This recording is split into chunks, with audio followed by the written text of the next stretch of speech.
I thought at $250 at half price it might go. I was pleasantly surprised how much clothing sold. Everything that's left fit on the two tables. I had several viewers come to the sale and they said, we really like seeing the aftermath of the sale. So I thought, all right, I'll record a short video and show how it turned out. There is not a whole lot of antique and vintage left in this house, and that's pretty remarkable considering the majority of it was. There are also very few games left, and the accordion sold. In this room, we sold the sofa. We actually sold this cabinet, but the neighbor's picking it up, so it's still here. We just don't have as much call for maple furniture in this part of the country. If I had this in the Midwest, I'm sure we would have sold every piece. But look how that cove is completely empty. The wall is largely empty.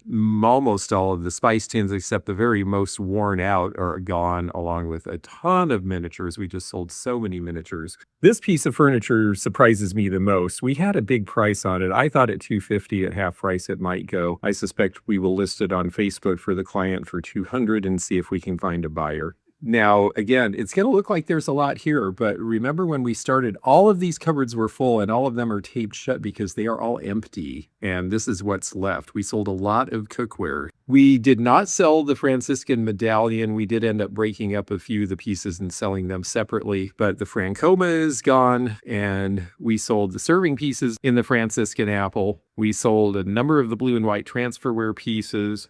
And we just about sold out of cleaning supplies, and we sold most of the pantry items. This table has cigarette burns and problems, so I'm not surprised it stayed, but almost everything that was on it is gone, with the exception of that Japanese dogwood set. And I was pleasantly surprised how much clothing sold. We just put a blanket price of $5 each. We didn't mark a lot of things up or down from there, and we sold probably 25% of it, which is pretty good for an estate sale. Regular clothes that people just wear every day don't generally sell at estate sales unless someone just really likes a piece. But there were some better clothes here that did go. Didn't sell the entertainment center. They're not easy to sell, but that's such a nice one. When you look closely, there's Joseph originals, but they all have the brown ice, so they're more recent. There's half dolls, but they all have chips or damages. Did not sell this nice press glass. This is the two-band pattern from Doyle and Company from the 1880s. MacArthur is still here. The German transferware plates from the early 80s are not easy to sell. Did not sell the Cambridge Caprice in the clear, but we did sell almost all of the Czech pottery. A number of the Asian pieces sold as well. We sold some of the Belique. We sold Lenox. We sold a ton of children's books. There's just a few left there. Sold at least half of the salt and peppers on the table, and I think that's pretty good because when I'm looking at what's left, there's almost nothing that's vintage, that's interesting. They're all newer. Sold most of the Disney, not as many sales of the children's dishes like the Peter Rabbit and Bunnykins, but that has to do with the fact that they're relatively recent. And just a few of the older mugs are left. Gulliver brings in the fleet. That's kind of cool, but it turns out it has a hairline crack we didn't notice. We sold virtually all of the Polish pottery except for a few damaged pieces, and the same with the Torquay pottery. The motto-ware sold.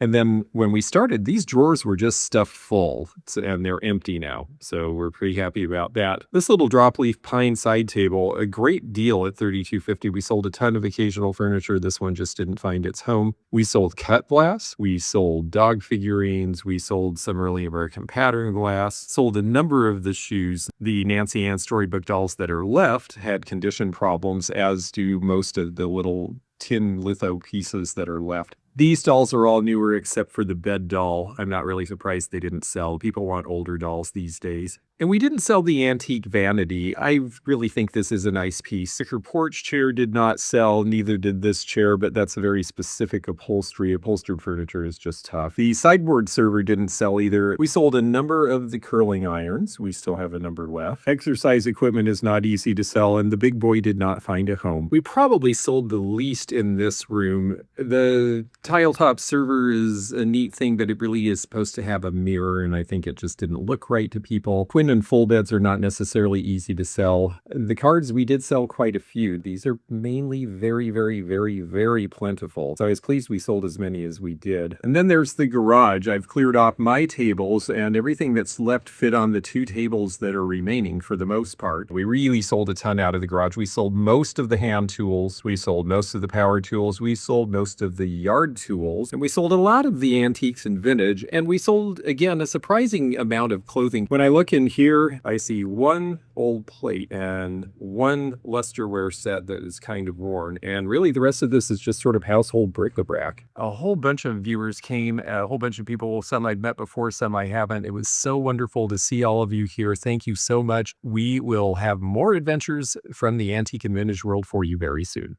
If you enjoyed this video, check out this one.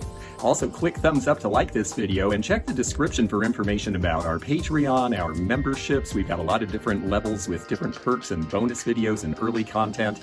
Also, please do check out our website, theantiquenomad.com, for appraisal help. And we'll see you again for more adventures in the antique and vintage community soon. Bye for now.